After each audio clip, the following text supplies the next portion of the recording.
Hello दोस्तों। तो कैसे हैं आप लोग? उम्मीद होगी आप सब ठीक ही होंगे। तो हम आ गए हैं वन पीस एपिसोड 1071 के साथ। तो एपिसोड की शुरुआत में हम लूफ़ी को देखते हैं, जिसके शरीर में से अब भी एक वाइट कलर की एनर्जी निकल रही थी और उसकी बॉडी भी शेक कर रही थी। तभी हम ज़ुनिशा को देखते हैं, जो बोलती है कि वो सुन सकती है द ड्रम्स ऑफ लिबरेशन। ये पहली बार है पिछले 800 सालों में जॉय बॉय वापिस आ गया है। ये बात सुनकर यामाटो और मोमोनोसुके दोनों ही शॉक हो जाते हैं कि लूफी ही जॉय बॉय है। तभी हम लूफी को देखते हैं, जो अचानक से उठकर बैठ जाता है।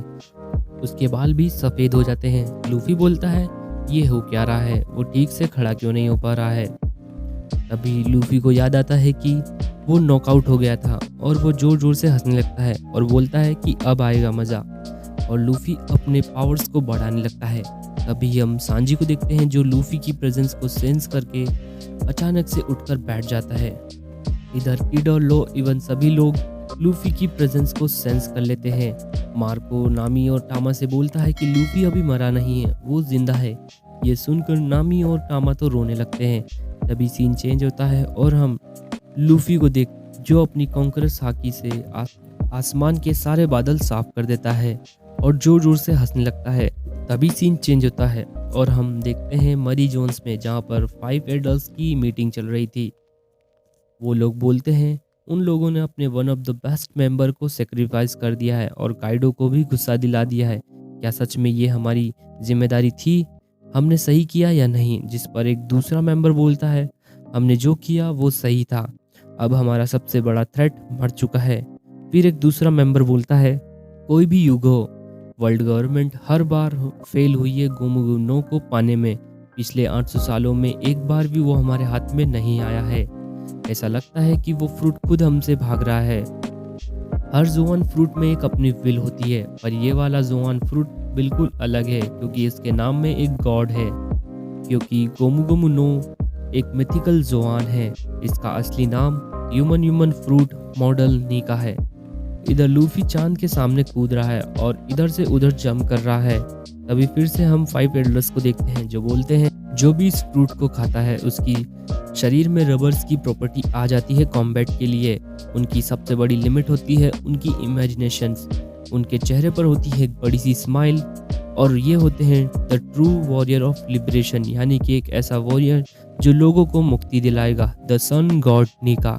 इसके अवेकनिंग से यूजर की बॉडी की स्ट्रेंथ बहुत बढ़ जाती है और ये खुद को और ज़्यादा फ्री महसूस करते हैं। ये डेविल फ्रूट दुनिया की सबसे अजीब पावर देता है अपने यूज़र को। तभी सीन चेंज होता है और हम सेकंड फ्लोर पर देखते हैं, जहाँ पर ओरोची पत्थरों के नीचे दबा है।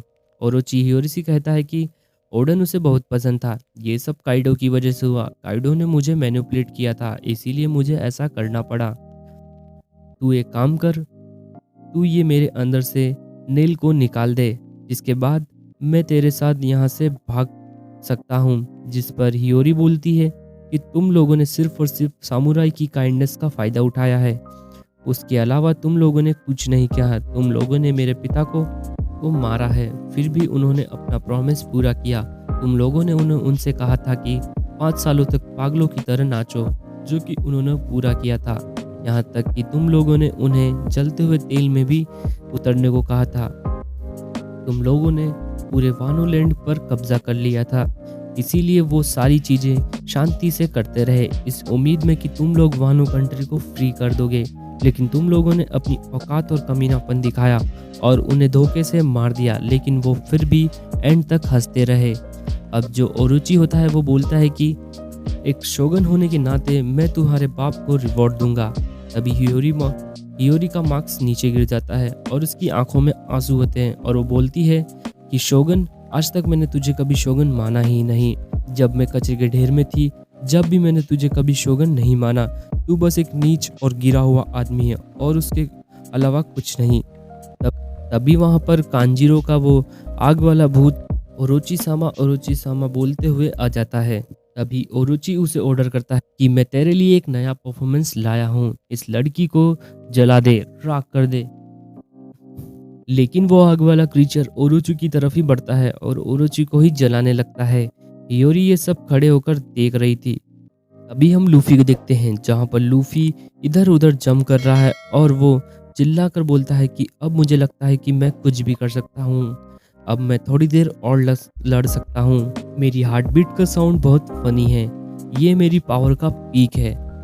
This is gear 5। इधर नीचे काइडो सभी के ऊपर अपने फायर ब्लास्ट से हमला कर रहा होता है। तभी एक बड़ा सा हाकी ब्लास्ट ऊपर से नीचे की तरफ आता है जिससे सभी बीस्ट फायरिस्ट नॉकआउट हो जाते हैं। काइडो कहता है ये क्या हो रहा है ऊपर। तभी लूफी अपने हाथ को फुलाकर बड़ा कर लेता है और अपने बड़े से हाथ से छड़ तोड़ते हुए काइडो को पकड़कर ऊपर खींच लेता है और हवा में उछाल कर देता है और वो अपने मसल्स का यूज करके काइडो को दिन में तारे दिखा देता है। फिर लूफी काइडो को एक रस्सी की तरह पकड़कर गोल गोल घुमाने लगता है। फिर एक धोबी की तरह काइडो को नीचे जमीन पर पटक देता है और काइडो की हालत खराब कर देता है। फिर लूफी जोर जोर से हंसने लगता है। फिर काइडो बोलता है थैंक यू तुम जिंदा हो। और तभी काइडो लूफी के ऊपर अपने ब्लास्ट ब्रीथ से हमला करता है, लेकिन लूफी अपने हाथों से जमीन को पकड़कर हवा में उठा लेता है। काइडो का अटैक जमीन से टकराकर पलटकर काइडो को ही लगता है और ओनिगाशिमा पर एक बहुत बड़ा ब्लास्ट होता है। फिर हमें बताया जाता है लूफी का गियर 5।